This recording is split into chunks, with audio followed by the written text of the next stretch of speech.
तू संग ही बीतई हो ओढ़नी के अपना हवा खियई हो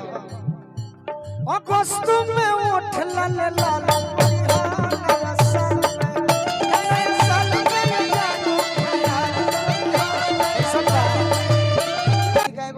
से आग्रह करी अभी नया साल होता हमारे के इतना माने लू तो एगो हमारे काम करी कि नया साल में अरे नया साल में ये जानू ख्याल करी हो नया साल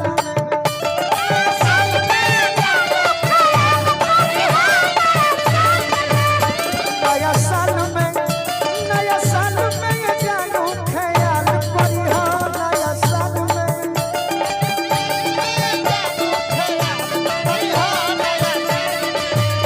1 जनवरी के पहले विश करी हो फिर मिस करी हो पहले विश करी हो फिर मिस करी हो जब मिलब तो मन भर किस करी हो नया साल में ये जानू ख्याल करी हो नया साल में भैया शुभम हॉस्पिटल चौसा हमारे के आशीर्वाद दिल बनी बीके भैया आज यदि हमारे के याद ना करबू बिट्टू भैया शुभम हॉस्पिटल यदि याद ना करबू महीने तो सब भाई तहरा खातिर गई है हमारे संगे कौन गीत दीप बाबा जकरे से लभ कइलू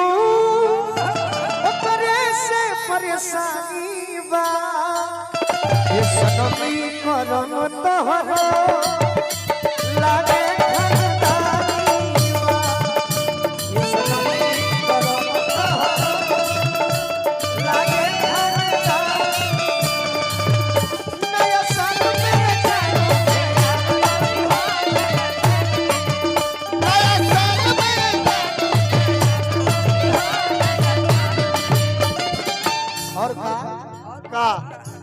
जनवरी फरवरी में फरक ना जई हो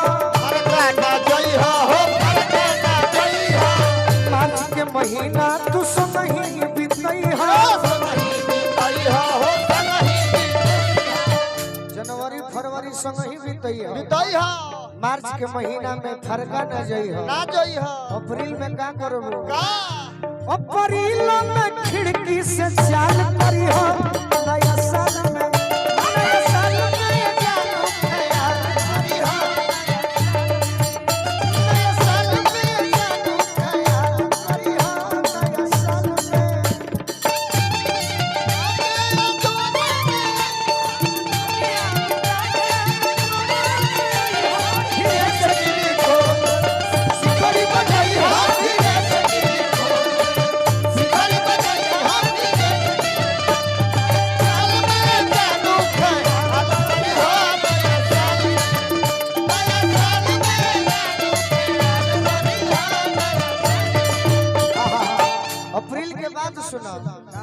अरे मई जून जुलाई तू संग ही बीतई हो ओढ़नी के अपना तुहारा खियई हो मई जून जुलाई तू संग ही बीतई हो ओढ़नी के अपना हवा खियई हो अगस्त में उठ लाल लाल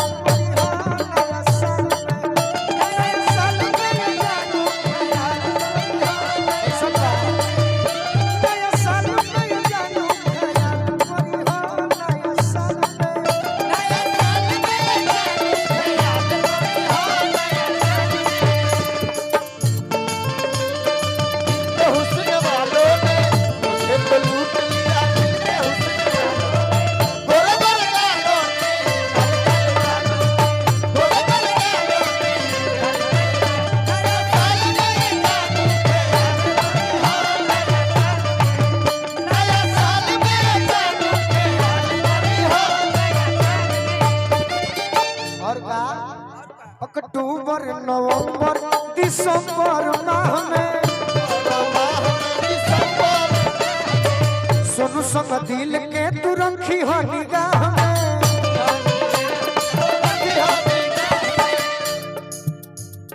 अक्टूबर सितंबर अक्टूबर नवंबर माह में भैया हमारा पुराना संगतिया वाली तिलक सिंह जी राजपुर से बहुत बहुत मान सम्मान दिले वाली देखी रीतिका जी नया साल के गीत सितंबर अक्टूबर नवंबर माह में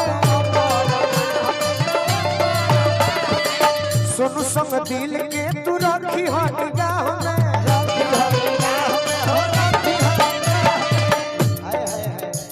दिसंबर में कमर से काल करी हो नया साल में